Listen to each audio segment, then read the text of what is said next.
बहुत ही मज़ेदार मिक्स दाल तड़का की रेसिपी मैं आपके साथ शेयर करूँगी, साथ में बनाएँगे ज़ीरा राइस। दोनों का जो कॉम्बिनेशन है बहुत ज़्यादा टेस्टी लगता है। चारों दालें मैंने यहाँ पर ली हैं और आधा-आधा कप इनका वज़न है।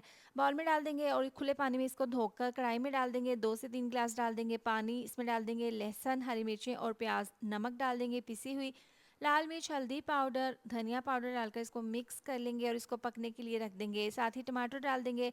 यहाँ पर 5 मिनट हो गए हैं, दाल अच्छे से पकना स्टार्ट हो गई है। अब इसको कवर करके 20 से 25 मिनट के लिए पका लेंगे।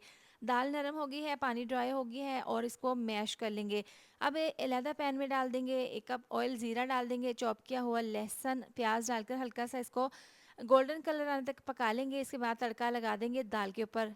हरा धनिया डाल देंगे, पिसा हुआ गरम मसाला डाल देंगे, इसको मिक्स कर लेंगे। बहुत ज़्यादा टेस्टी और बहुत ही ज़्यादा कम टाइम में बन जाने वाली ये मज़ेदार मिक्स दाल तड़का बनकर तैयार है। साथ में ज़ीरा राइस बनाएंगे, पैन में डाल देंगे आधा कप ऑयल, ज़ीरा डाल देंगे, नमक डाल देंगे, चिकन पाउडर डालने के बाद इसमें डाल देंगे 2 ग्लास पानी, 1 ग्लास चावल हैं, चावल डाल देंगे भिगोकर रखे हुए, साथ ही हरा धनिया, हरी मिर्ची डालकर इसको मिक्स कर लेंगे, कवर करके 5 मिनट के लिए पका लेंगे।